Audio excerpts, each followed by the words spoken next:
Thank you, everybody, for being here. It's Thursday night, right? The 16th of April, and we're live streaming on Facebook, at least we think. So if you're joining us on Facebook, hello, and thanks for joining us. Our co-hosts, as usual, my co-hosts, as usual, are Michelle Kempema of the Colorado Model Railroad Museum and SPWR 54 Roseville, also known as Chris Palomarez. Good to see you, Chris. Good to see you, Michelle. Thanks for joining me tonight. Thanks for helping out. OS, most of y'all have been on here before, but a few of you are newbies.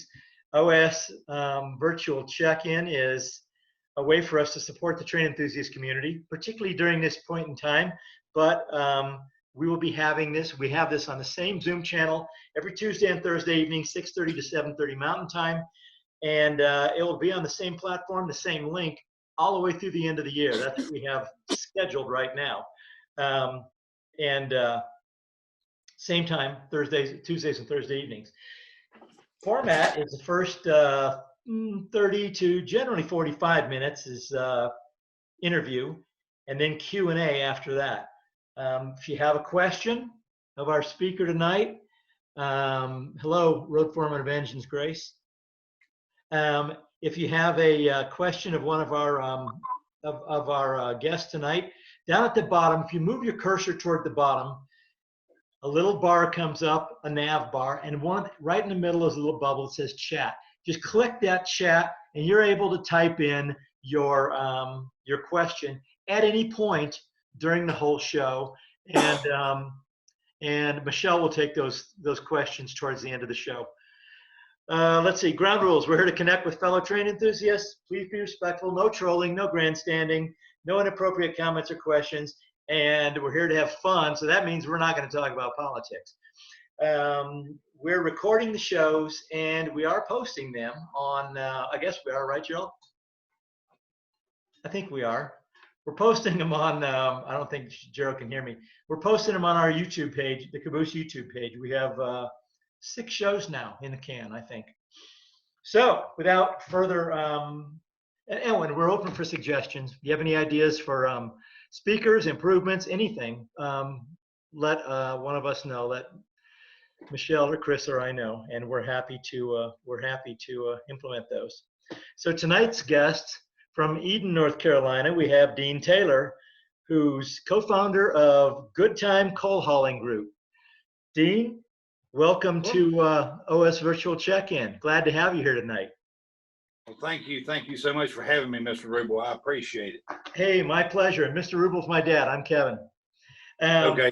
So tell our callers a little bit more about your background, where you grew up, and particularly your passion for trains. Okay. As you'll pick up from my voice, I've got a real Appalachian accent. So I came from West Virginia. You know, Q country roads, all hail John Denver. So my passion from trains, I couldn't have been more born into it. For the last 4 generations, there's been Taylors on the railroad. It started with my great-grandfather. He worked for a predecessor road, the Ohio, Mississippi, or wait a minute, what was it? Ohio, Mobile. Anyway, he worked for them. And a V, Virginia. Yeah. No, yeah. It was the Atlantic, Mississippi, and Ohio. AMO. Thank you. I'll shut up. So he worked for them. Then he came back home and he became a sheriff in Tazewell County. His son worked for the coal mines, and he started working on.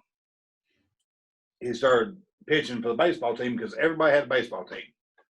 One day, my grandfather was pitching against the, dreaded Pocahontas division of the Norfolk and Western Railway. He pitched back-to-back no-hitters in a doubleheader game. The following Monday, they asked him if he wanted a job braking on the railroad. My father, who came and hired out on the railroad right after he came out of the Navy in 1946. He went on to become the youngest engineer on the Pocahontas Division, being hired out in 46, and he got his engineer papers in 51. The reason he was the youngest is because he lied about his age to get in the Navy. He went in the Navy at the ripe old age of 13. So I followed, the family footsteps, and I went in the military at 18 and stayed in there till I was 29. The one bad thing about it is, coming from a lineage like that, I somehow in the DNA I picked up the blunt force trauma honesty bug that hit me hard. What do you call that? Blunt force trauma honesty? Yeah. I'm going to write that down.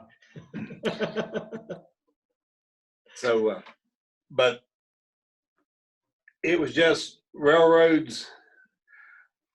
Being 6'3", 300 pounds, I was always a big youngin'.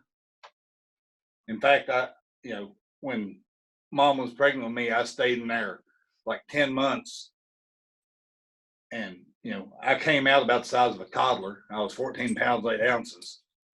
Oh, so, my goodness. Yeah. My mom said I was like delivering a biplane. So, I always played downstairs by myself, and my older brother Alan was a in-scale modeler, and I just got hooked on trains. But I like to tell people, everybody asks me if did I ever work on the Norfolk and Western or the Norfolk Southern, and I said I never got called up to the majors, but I always played for a lot of farm teams. I did a lot of volunteer work on a bunch of tourist railroads, worked for the National and Eastern for a while back in the 90s. So I'm successfully, got to be a 4th generation modeler. Came out, went to college, got a degree in political science, and got a doctorate in history. And the joke among my friends is I'm the only guy with a PhD that can weld and back up a tractor trailer. I like that. What got me started on this right here, on the Good Time Coal Hauling Group, myself and a good friend of mine that we just lost here recently, Jim Colson from Medford Trains, I had a bad breakup with the Norfolk and Western Historical Society. And I was telling him, I said, man, I know my ideas will work about getting people involved in model railroad. And he said, why don't you just do your own thing? And so that's what we've done. Me and him put our heads together, and we came out with a neat little system to just make trains fun. And also to teach people, there's a lot of people at these train shows that go there and they've got anxiety, or you've got the train show bullies, that troll on Facebook, or they pick on you at model contest. And I hate a bully worse than anything. And so I get people, talk to them at shows, get with them and teach them, and then they take off. And I figure that every new modeler we get just strengthens the hobby that much more. Yes. But that's all I got to say about me. Well, I appreciate that. And I really like the comment about being a PhD in industrial history and being the only PhD that can back up an 18-wheeler. I think these, I knew on the planning call the other day we'd come away with some good quotes from this particular show. Academia is full of people that's never done it, and even in my professional life, I was a blaster for a bunch of different blasting companies. And I just always had a problem with the guys that would come up to me and they would say, well, I don't know how to do your job, but my clipboard says you're doing it wrong. And, that's the same way it was in academia. Just could not deal with it.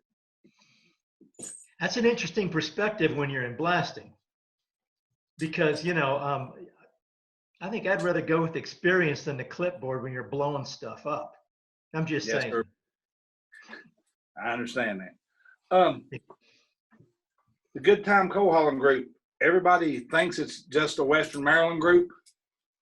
It's not really. If your road hauled coal, you're more than welcome to participate. Even if it didn't haul coal, you're more than welcome to participate. We have a modular group. Mm-hmm. You know, we have the Facebook group. We have a YouTube channel, and we also have a podcast. We just want to get people out and answer the questions that people have down deep in their heart. Does that make sense? It does. It does. Did you start primarily with Western Maryland modelers or Eastern coal hauling modelers like Western Maryland, Clinchfield, you know, CNO, Norfolk and Western, or? Well, since if you cut me for a long time, I would bleed Pebble blue. Okay. Herman So Pebble. I always, the funny thing is, you know, my dad was a mainline guy during the times of the A's and the Y's and the J's. But the only steam I ever saw was, you know, the Shays. There was a little tourist railroad not far from our house named Dragler's Junction. And they had a 70-ton Shay, and my dad took me over there on June 17th, 1979. And I got to see my dad run a steam engine for the first time in my life. And it was right there at that point in time in my life that I gained a whole lot of respect for the man. And, you know, I saw my dad go back 30 years in his life, and he handled that steam engine like he'd been doing it, you know, all his life. So right then there, I got hooked. Well, when I was in the military, all of us got a tattoo that meant something to us because we couldn't wear our insignia on our uniform. Well, old Dean walked away with a 3-truck Shay on his arm. Nice. Nice. Whereby my call sign was Doomsday, but people would also call me Train. And they said, how come he's got 2 nicknames? He said, well, Train's just for that left arm. And they said, why is it worn its own nickname? And they said, you ain't never seen anybody got hit by a train, have you? It ain't real pretty out.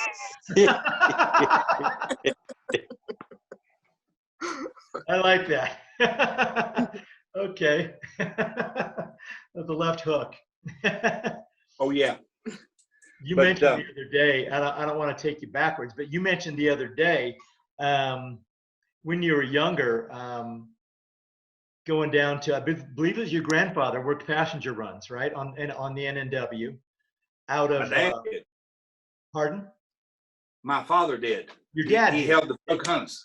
Yeah, your dad did. Yeah, on the Pocahontas between Williamson and Bluefield to Williamson. yeah, Bluefield to Williamson. Nice. Yeah, every night at 7 o'clock, we'd go down the passenger station, he'd get on. And then every morning at 6:15, when it came back into Bluefield, we'd be there to pick him up. And I was allowed to go down and greet him, but I couldn't leave the bottom step of the old passenger station. Well, the passenger station's gone, but those steps are still there. And it's so funny because Mom would allow me to leave 1 foot on the step and I could stretch the rest of myself out, you know, and those 3 GP9s would just come by and just rattle the ground. My dad would give me that 3-finger engineer wave. And that, you know, for a kid, that's the greatest thing in the world. You know, yeah, Superman could fly, but my old man run a passenger train. Yeah, that's cool. That's a cool story. Yeah, so I think you were bitten a little earlier than you say. Although I understand you know, you were bitten originally far earlier than that, probably early, and then bitten again once you saw your dad run the Shay at Dragler's Junction, yeah. Nice. You know, nice. And it's just because as a kid, I would just sit there and with my hands like this, listening to 1,000,001 railroad stories, and I've got them memorized. And I would give $1 million just to hear one more time one of them. Oh yeah, of course. Yeah. That's what I tell people about history. They said, you know, everybody you talk to, I don't like history. And I'm like, well, yeah, history doesn't become one of your favorite subjects till going to funerals becomes a daily part of your routine. Mm. Good point. Good point. Yeah. Yeah. You have 2 degrees in that, so you should certainly know. And a lot of history of your own, a lot of family history. So let's talk some more about the Good Time Coal Modelers Group, because I like the fact that your focus is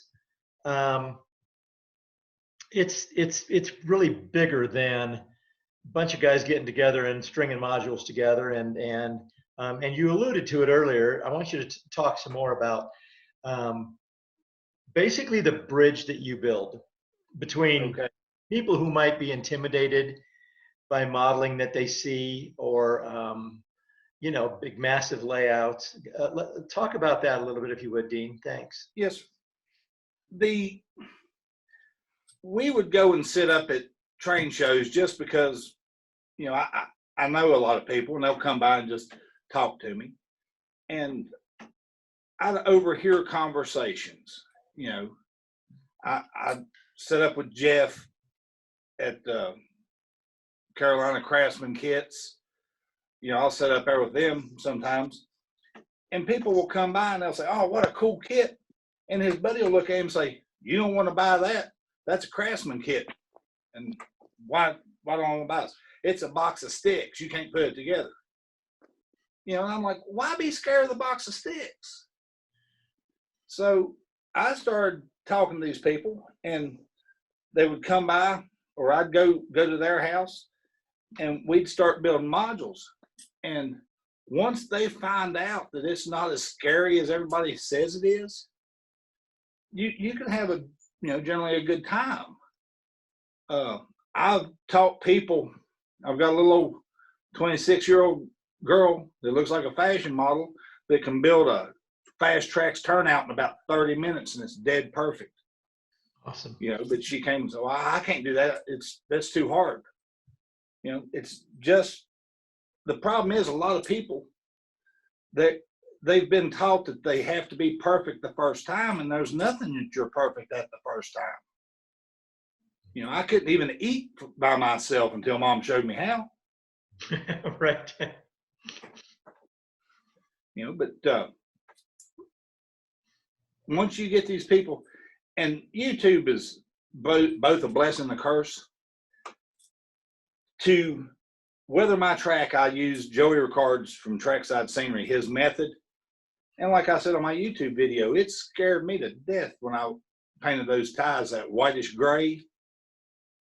And I did the charcoal dust on there, and they calmed right down. Mm-hmm. And those are the best ties I've ever done in my life. Wow. But a lot of things that we do right from the get-go, new members, when they want to build a module, we push them right into the deep end of the pool, sink or swim. Mm-hmm. They learn how to hand lay track. They learn how to do, you know, craftsman buildings, you know, craftsman kits. And that's what we need to bring back to this hobby, because this hobby was a tinkerer's hobby to begin with. Yep.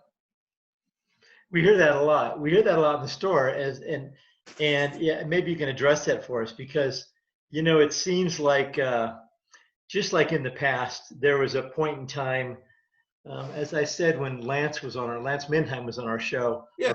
our first show, we talked about how back in the 40s, you know, the late 40s, mid to late 40s, when Frank Ellison was getting a lot of publicity for his Delta lines, his O-scale outside third rail Delta lines, mm-hmm. because it was a prototype-oriented model railroad. It was a model of a railroad as opposed to a train set. And so we kind of got not a split, but we kind of got a little bit of a fork in the road between collectors and, you know, and the Lionel folks and operators. And it seems that in our store, we've heard people bemoan the fact that the hobby's just, you know, it's going away because nobody has to build anything anymore. You know, I always say to them, well, you know, I understand there's a time when that was true, when you had to scratch build your rolling stock. You had to do everything, because you got printed sides and some pieces of wood, and you'd buy the trucks and couplers separately. But it seems the modelers we have today there's still quite a few modelers who are craftsmen and who are focused on doing that. There's still quite a few modelers who are interested in replicating a particular scene, and it's a whole lot easier to do that if you're able to buy stuff ready to run. Yeah. So I guess the point is that there's not anybody that's really wrong in that situation, but there's no reason to be afraid of the craftsman side. Right. Is that correct? As I like to say, every pot has a lid, but not every lid fits every pot. Yeah. Start out, but the thing is, you've got all these building kits, and I am not slamming Woodland Scenics or anything like that. There's times when you might need a building that's already built, but, half the fun in this whole hobby is creating. Yes. Just like if you were a hot rodder, I went to Scottsdale, Arizona to that big auto auction, and I went out there and I saw a 68 Roadrunner I wanted, and it was like 78,000. And I looked at it and I said, I'd rather buy one for 20,000, put another 50 in it, and just have fun with the 50,000. Building the car. It's the same thing with the hobby of model railroading. That's right. That's right. Now, everybody is going to have some strengths and some weaknesses. As we have proved nothing else today, me and technology, we hate one another. But I have friends that love technology. My friends will wire up, a DCC decoder in no time, but they laugh at me about hand laying track. So it's not so bad. People feel, that they have to be perfect at everything, and you're not going to do it. I don't care who you are. Right. There's you, but there's so few and far between. For example, my camera girl Kathleen, you give her a box of sticks and she'll light that thing up. She can sit there and build you an HO scale couch. She's got one. Nice. But as far as the operating sessions, she likes to run on other people's layouts, but she really, it's just not her cup of tea, and that's okay. But you give her, like I said, a cityscape, she'll wear it out. Nice. Let me give you a tour of what people usually get when they start with the Good Time Coal Hauling Group and what they end up with. Absolutely. Let's talk about that. You did have a modeler, because I want you to talk about the fact that not all your modelers are in the Piedmont or in the Pocahontas region, right? Oh yeah. Good friend of mine, Murray Northman, lives up in Montreal. Me and him got to talking on Facebook. He said, I find those coal hauling railroads really interesting. And I said, well, why don't you, model one? I don't know anything about it. I said, you're a scratch builder. So he found a picture of a tipple or a loadout facility, and the conveyor belt was across the river in West Virginia, across the Potomac River. Well, he scratch built this thing, and Greg Cassidy saw it and everything, and the thing's beautiful. And I told him, I said, okay, I'll tell you what. I said, well, I'm going to show you nothing's impossible. I'll build you 2 6-foot straight modules. I'll put the track on there and do the scenery. You come down to Timonium in February, and if you like them, take them home with you. If you don't have room for them, we'll put your name on the side, because everybody gets their name on the side of the modules. And the way we do our modules is every module is a photograph. We don't try to make a complete railroad, because you just can't do that as spread out as we are. When we set up at a show, we're wanting the rail fans to come out. we're trying to develop a rail fan game where you've got something special coming, but you're 13 years old and your mom just dropped you off so you can take pictures. So you got to make up your mind what side of the module you're going to be on, and you might get a picture you want, or you might be sitting there and about the time the time freight comes by, and your passenger express goes by on the outside track. I like that terminology. I like, and you'd mentioned that in our planning call the other day, that modules are a rail fan's photograph. I like that a lot better than layout design element. That sounds so clinical and technical, and a rail fan's photograph is a lot better way of looking at it. So talk to us a little bit about the modules that you have there. I see you have a completed one and you have a under construction one. So let's talk about those, Dean. And in fact, in case we didn't emphasize this earlier, Dean is I don't think it's a stretch to say he's a fairly rabid fan of the Western Maryland, the Wild Mary, right? He's muted. He needs to unmute. Oh, hold on, Dean. We got you muted somehow. Oh. Sorry about that. Didn't mean to put the athletic sock in your mouth. Go ahead. It's been there before. Can you hear me now? I can, yes. Okay. Yes, I am a very avid fan of the Western Maryland. I have a fireball tattooed on my back. You really do. No, not really. Although, funny, interesting fact, about 5 years ago, I had a Halliburton tattoo on my back. I didn't mean for it to happen, but the fireproof suit worked, but the patch wasn't fireproof, so it branded me. Well, that's interesting. It smarted a little too. Yeah, I bet it did. How'd you get rid of that? Time. I mean, this has nothing to do with trains, but I'm fascinated. How did you get rid of the Halliburton tattoo stuck to your back? It took time, just the skin cells regenerating. But it was kind of like the scene from the movie, what's my tattoo say? Dude, because it was backwards. Wow. Are you still okay? Yeah. No, thanks. Gus was just sharing a screen. Okay. So let's talk about these modules. Okay. This right here is one of our curve segments. The group, Good Time Holland or Good Time Coal Hauling group controls the curves. That way we know that we can at least set up in a circle if nobody else shows up. These curve segments are 45s. It takes 4 of those to go 180. Okay. I've got 56 outside radius curves, 53 and a half inside. Nice. 20,000 super elevation. Oh, nice. How do you do your super? The super is pretty cool. I get some evergreen 15,000s strip. Yep.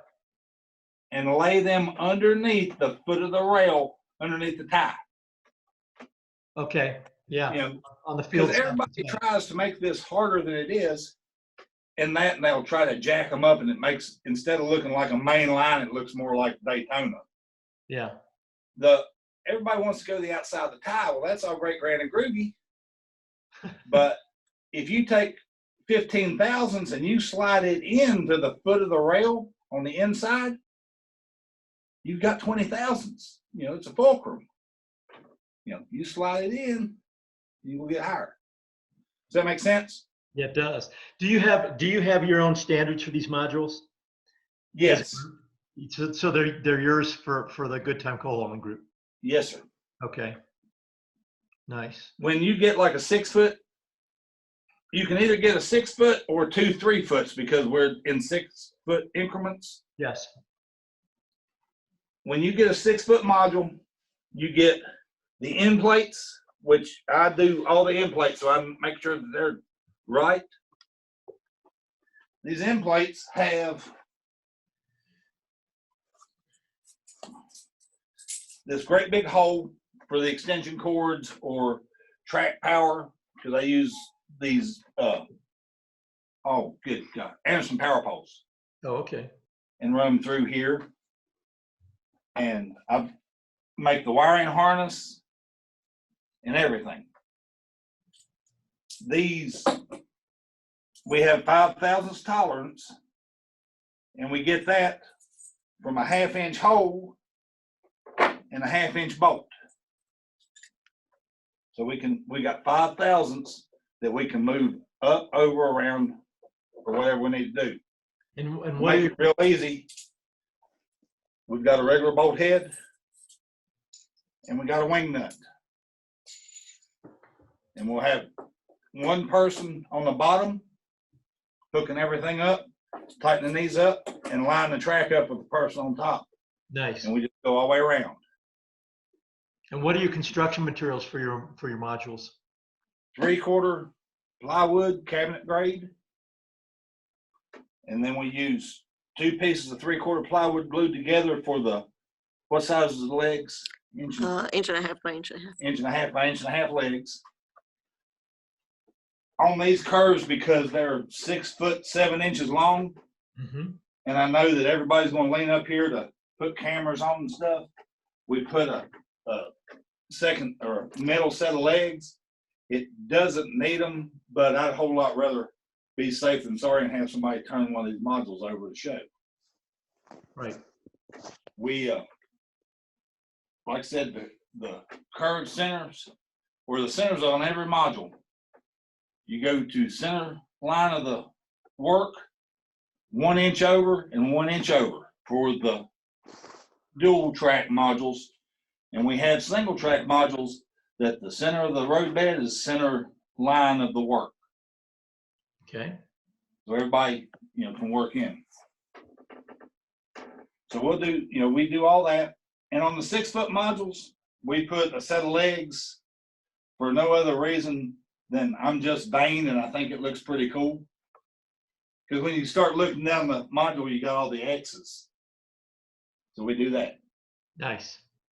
But it's real simple. I mean, I think I give more of these things away than I sell. I mean, I think I get like $60, if somebody, give me a bunch of them. But the thing is, I've got to where people will get me to do their layouts, because we really strict on the TOMA, the one module approach that Joe Fugate champions. Yep. I love the concept. And if you think about it, why would you ever want to fill up your basement with stuff hooked to the walls, and you might have to move, and now 20 years worth of work's going right in a dumpster? It makes no sense. Probably good thing you asked me that question right now. But Are you doing that?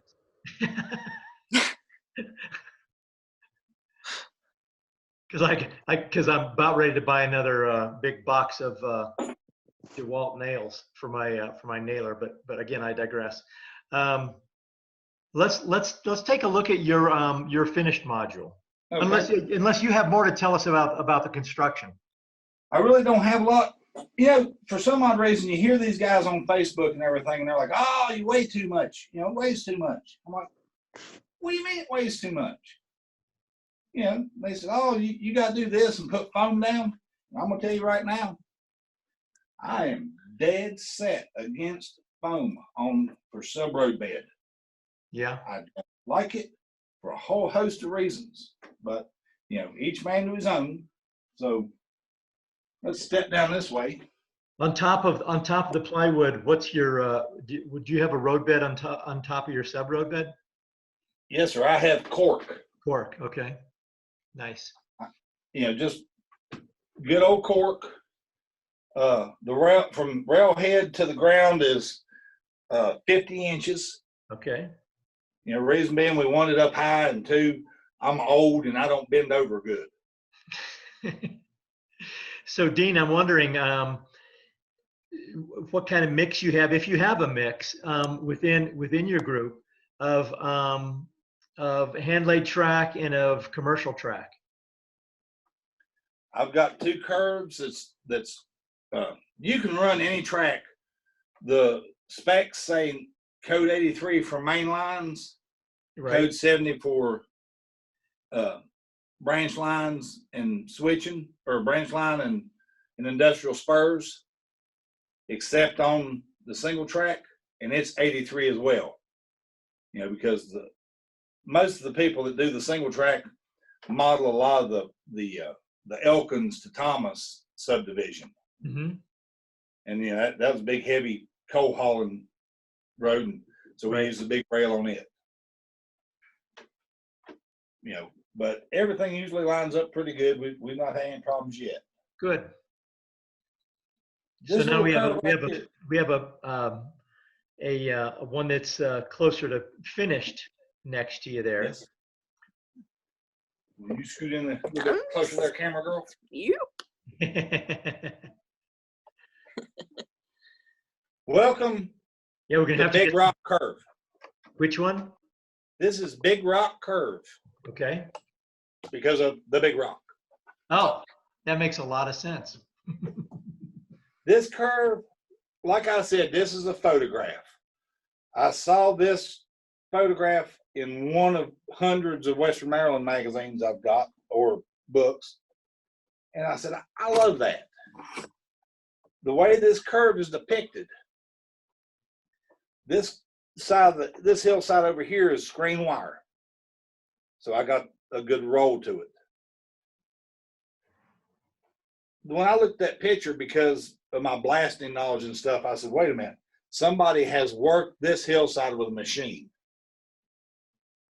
And I said, okay. So when we built this side, we used 3/4 foam and stacked it up and, you know, layered it down. So it looks different than this side. Yeah. But it's stair-step where you had taken a machine and worked this. Yes.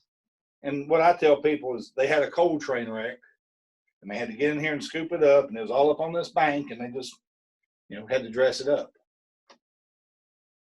Nice. This module right here was a teaching tool.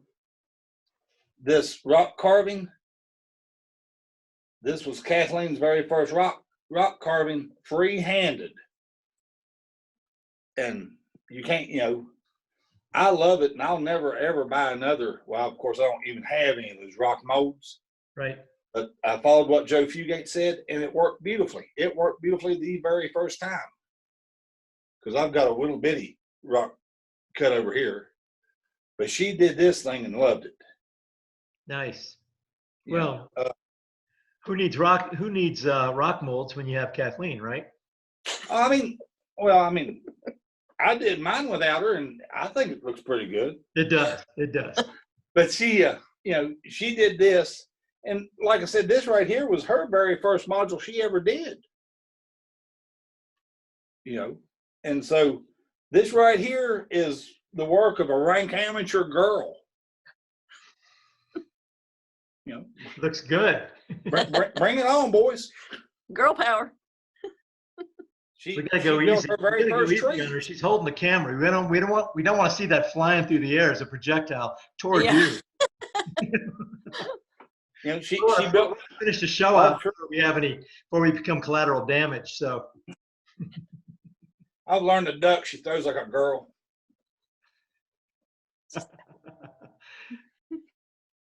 so thank you for putting the equipment on the module, because we always love to see some Western Maryland equipment. Well, I appreciate this.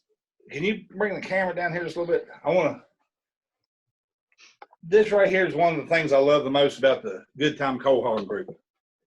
A good friend of mine, a man named Bob Hart, Robert Hart, he is like the king of the F units. And I asked him, I said, sir, would you do me an F unit? Well, I had a couple of NWSD 40-2s, and he said, I'll swap you. He said, I'll make you a set of ABBA F units in Western Maryland for those two SD 40s-2s. I'm like, oh, great. So he did that one for me. And I just got this one back. A good friend of mine, Bill Middlemass, that has Mako Locomotive Works, put the sound in it and the lights and everything. you know, so this right here is, I've got a GPM, you know, the modified GP9Ms Yes. that Bob Harp did, but unfortunately it's in Texas right now. I can't, Right. I'm sorry to say, but I can't say that's my favorite Western Maryland locomotive because of the total absence of number boards on the above the windows. It looks like something terrible happened, but I'm sorry to malign. It's the only Western Maryland locomotive I'm not a fan of. Oh, the GP9s? Yeah. Yeah, with the top nose, Maybe Kathleen, maybe you could get in really close on those locomotives for us if you don't Okay. mind. Let me, I'm going to handhold the camera, so it might be Yeah, that's wiggly. fine. That's fine. I mean, that's what most of us do when we're shooting these. That's fine.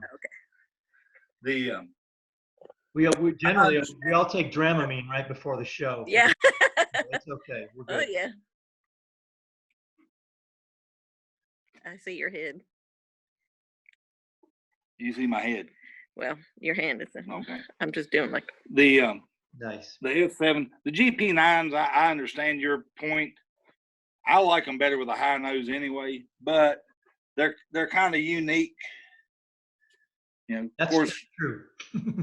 I don't have any of my RS units here either. They're in Texas, but I've got a couple of RS3s, and I'm gonna be getting a couple of the FA2s. Well, and some of those were interesting too on the weren't they on the Western Maryland because didn't they have dynamic brakes? Some of the RS, and they had a high short hood. Well, that high, the hammerheads are what they're called. Hammerheads, right? Like the Lehigh Valley head. There he is. The hammerhead was actually for the steam generator for passenger service. Okay. Yeah, they had regular. Well, yeah, I had understood they had both the steam generator and dynamic brakes, and there's room for one or the other in a regular hood. And if you had both, you had to have the hammerhead. That's, I think, same thing in the Lehigh Valley. Yeah, and those things, they beat the crap out of them on the Elkins line. Because what's neat is if you see video of that, they've got 13 to 15 of those big, massive consolidations coming up, a 2.8 grade. And you got to have everything wired tight to get 15 guys to be able to run a train like that. Yeah. And another reason too that I love the Western Maryland, they were probably the most rail fan friendly railroad out there. There's, I've heard conversations of guys that said, yeah, I just walked up there and I had to sign a piece of paper and I got to ride all day. Nice. Yeah. Nice. Do you have a favorite part of the Western Maryland yourself? Yeah, mine is actually, mine's the Elkins to Thomas, the Thomas subdivision. But I really like from Hagerstown up to Connellsville. I'm going to start building the Salisbury Viaduct, which is going to wind up being about 24 feet in HO scale. And it's going to be a module. If anybody wants to see a prototype photo of that, just go to Dean's, search for Dean Taylor on Facebook, and his profile picture is that viaduct with 2 F units and a coal train, bunch of 55-ton hoppers. Yeah, and that picture, like I said, was courtesy of our dearly departed friend Jim Colson. Now, the thing that's really neat, with this being a modular group, we're going to build 2 of these curve sections, and they're going to be called Colson Curve, and they're going to be a memorial to him. Because if you're a Western Maryland modeler, his kits were perfect. I mean, and that's what really messes a lot of people up.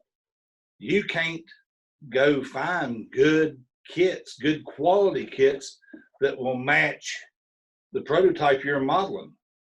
And yeah, it's CSX. Well, yeah, but the thing is, there's still some Western Maryland structures out there. Yes. Because that's what sets the personality for your railroad. Yes.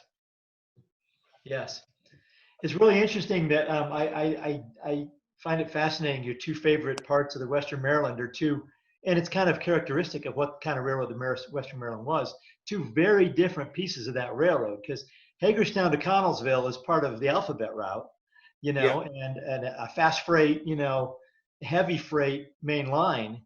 And the Elkins branch, it seems like a lot of Western Maryland fans are a fan of the railroad down around Elkins because of the grades, the curves, the fact that they just strung a bunch of locomotives together to move however many cars they could handle, and those are two very different pieces of railroad.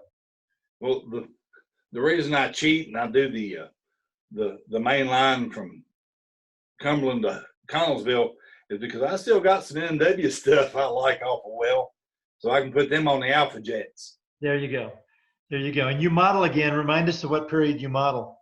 I model from January 1966 to December 1967. There is no circus scheme on my Western Maryland. No red, white, and black. Good for you. Nope. We were original then. Yes, I was never a big fan of that red, white, and black, but I am of the black and gold, the black and yellow. Well, it was like, now we need an idea for a new paint scheme. Let's do what the Illinois Gulf's doing. Okay. We have some red here, and we don't have that many cabooses. You know what? I want you, before we go any farther, I want to make sure that we mention your the Good Time Modelers Group's pages and your podcast, and I want to make sure that we get those plugged, because I listened to the podcast with you and Michelle the other day. That was fun, and so let's make sure that everybody knows how to find those. Okay, if you go to Anchor and look up Good Time Coal Hauling Modeling, you can find it. It's got the same logo on it as my shirt. On Facebook, just go to And I the suppose Good Time Coal Hauling Group. What? I said on your thigh too, right? Yeah. That's the same as on the front of your shirt.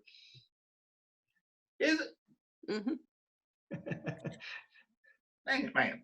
We don't need to go there. So, Oh, I say ha ha ha.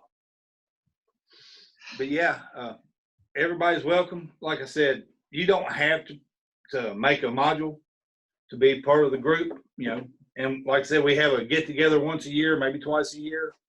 This year it's going to be during the Winston-Salem, the RPM Carolina show, the 26th of September. We're going to have a big cookout up here at the house, and just everybody. And that's something I'd really like to touch on.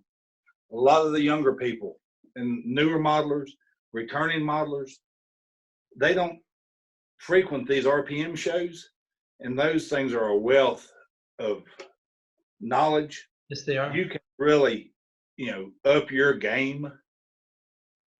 And like I tell people, if you play tennis or play pool, you're not going to get better playing people you can beat.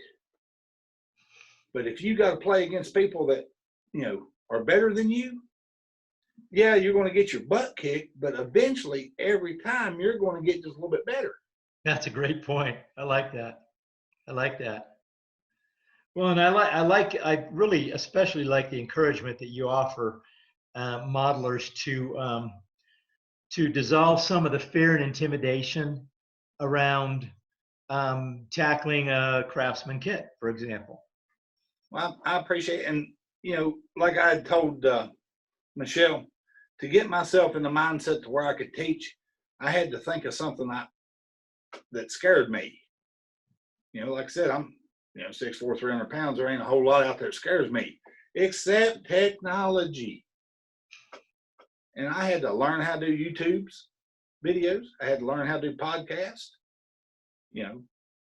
So yeah, I'm scared to death of technology. Yeah. Best way to approach it is to head on, right? Yeah, I mean, I figure they can kill me, they can't eat me. So, but like Colson curves, I'm not even touching those kits. A man named Greg Cassidy, who's probably one of the best model builders I've ever met. You know, structure wise, man, he's hard to guard. So he's doing all those kits. Awesome. And he's one of those teaching type people too. Because that's the neat thing about the Good Time Coal Hauling Group. We've got some of the best modelers. You know, we've got Bob Hart for engines, Tony Sessions, Greg Davis. You know, there's just a bunch. Dustin Witten. You know, just a bunch of those guys that are just really, really good, and they're compassionate, and they want to teach you how to make your game better.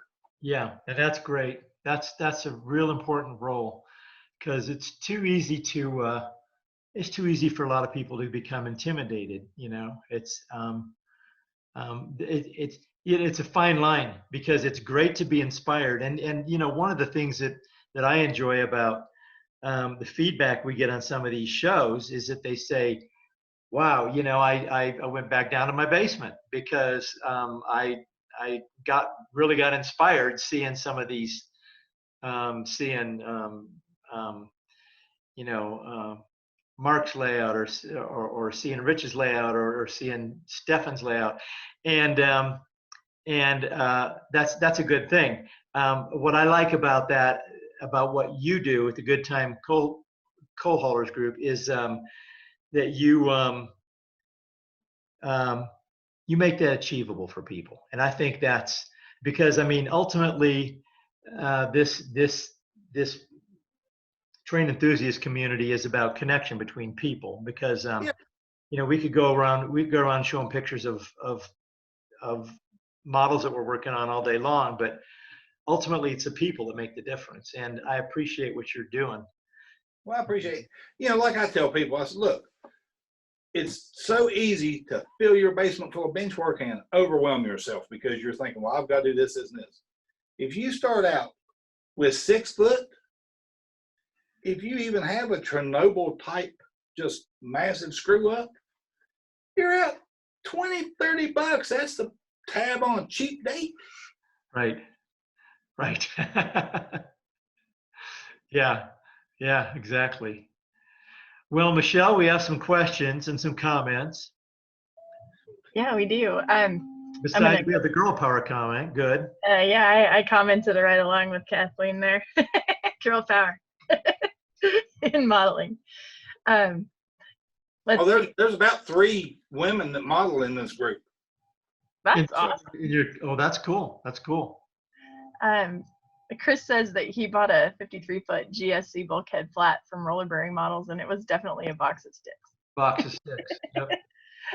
As far as box of sticks go, and being scared of something, in the podcast, I told Dean that I'm afraid of structures and straight lines, and so he's mailing me a Craftsman kit with some straight lines, and it's a structure box of sticks. On my desk at Tobacco Barn. Oh, and see, I thought you said you were scared of straight lines, talking about telephone poles or telephone line. That's why I made that comment I did. Oh, that's so funny. Well, there's straight lines too. I can't do straight lines very well. I'm definitely. That's your kit. There it is. So I'm going to build a tobacco barn. It's on its way to you. It's about on its way. Luckily, I've seen a tobacco barn, so I do know what they look like. You know, I'm wondering, Chris, whether your roller bearing models bulkhead flat is not still a box of kits, though. A box of sticks, right? You'll have to ask the guy who got it from me. I sold it. Sold it before you built it.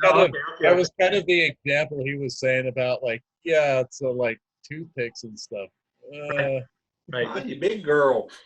No, I'm totally gonna do this though. I'm gonna video it, because if Michelle can do it, anybody can do it. Which one? That's a tobacco barn? Yeah. Is that the Alpine model? No, this is rail scale models. Stephen Wiley. And I was going to ask you, I'm not trying to shamelessly plug my friends. Nice. But if you guys would go to the Craftsman Courtyard on Facebook, it's a consortium of, Carolina Craftsman, Rail Scale, just a bunch of those guys, Foss, Yeah. Scale Kits, The and guys that are usually all grouped together at the shows. yes. Yeah. And man, it's these little modelers, these little manufacturers, they're the backbone. They're the guys you can say, hey, I need an N&W combination station. Well, okay, can you get me the plans? Yeah. And he decides to start making them. Yeah. And these guys right here are the guys to go to. Yep. Nice. And I didn't mean to interrupt this question. No, we're good. I need to ask another question. There's another one on here. There's a question about how the legs are attached to your modules and how they come on and off. Are they permanent? I hate gravity. This is the legs. Okay. You have a 1.5 pocket You can bring it over here. that they go into, Back up. and the bottom of the layout sits right here. The layout is 26 inches wide. The portion in here, the layout sits right down on it. Interesting. And then we have adjusting screws on the bottom that we can adjust up and down. But there's nothing that goes in here. And, is this wobbly? Yeah, but it's only one layout. But you bolt 2 of these together and they get pretty stout.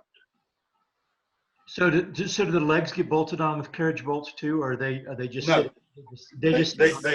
They're held by friction.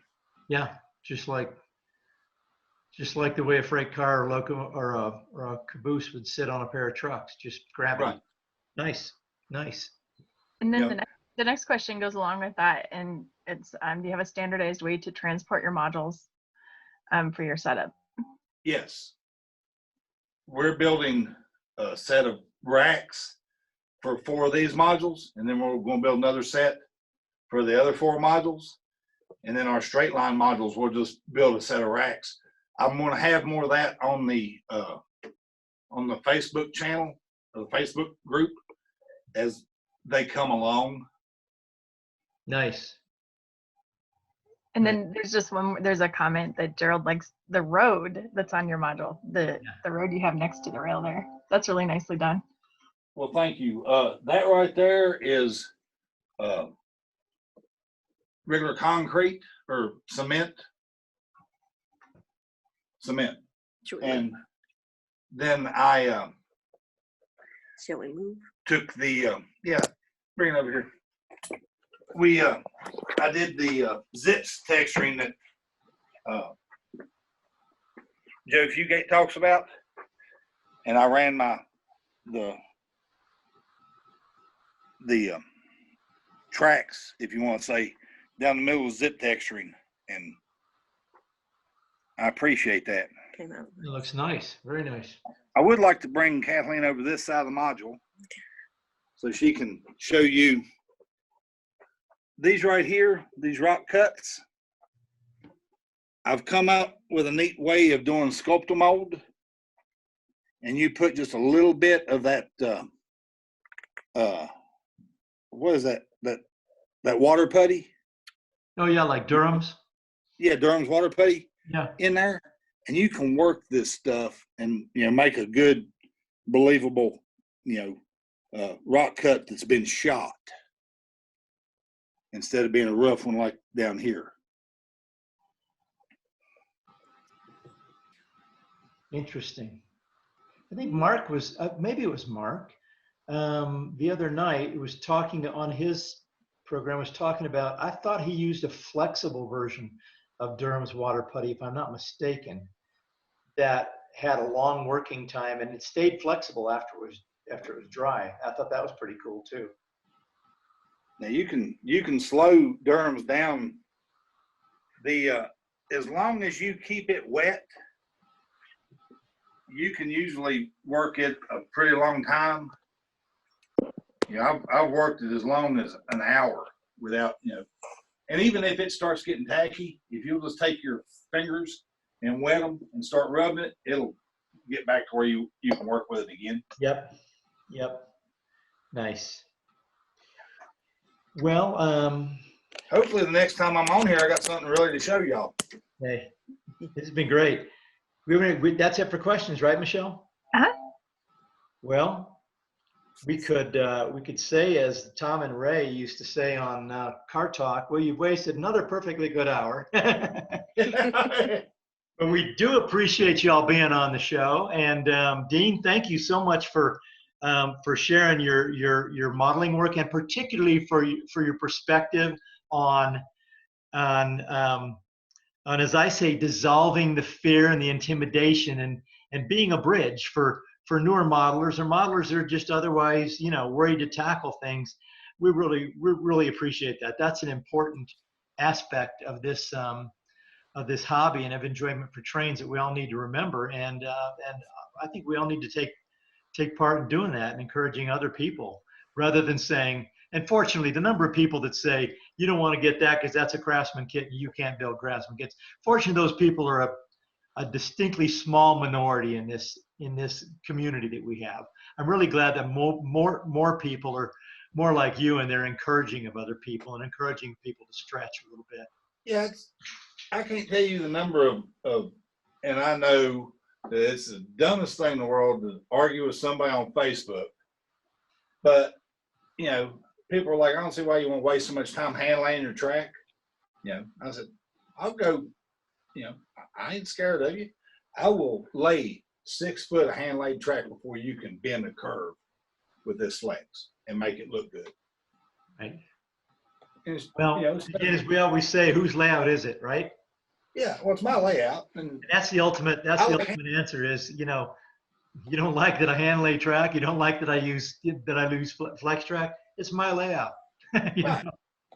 Flex track has its place, but if you don't understand the basics of hand laying track, if you have a piece of flex track with wide gauge, you won't understand how to tighten that gauge up enough to make it work. That's true. Without getting it too tight and making a derailment. Yeah, exactly. Well, we certainly appreciate your time, Dean. Thank you so much, and thank you for doing this on short notice. We are next Tuesday. Our next OS Virtual Check-In is Otto Vondrak, the editor of Railroad Model Craftsman. Otto's going to be joining us talking about his passion for trains. He's a longtime rail fan, longtime modeler. He'll be on Tuesday at 6:30 Mountain. And of course, in between now and then, we're going to crack another cold one. I got to go back over to the grocery store and get another 6-pack. But we're going to crack another cold one on the OS Happy Hour at 5 o'clock Mountain Time on Saturday night. So hope to see you at one or both those. Thanks, everybody, for participating. Thank you, Dean. Thanks, Michelle and Chris. We'll see y'all. Thank you. Have a great weekend. Be safe. Stay healthy. Bye-bye. I have to send you a quart bottle.